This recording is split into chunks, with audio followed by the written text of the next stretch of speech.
'n hen en 'n haas hardloop verby die huis, verby die klein hut, so stil soos 'n muis.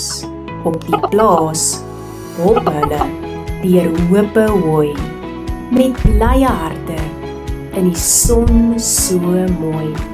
'n helpende hand bring vir hulle kos, 'n hok so hoog en hard, gemaak van hout.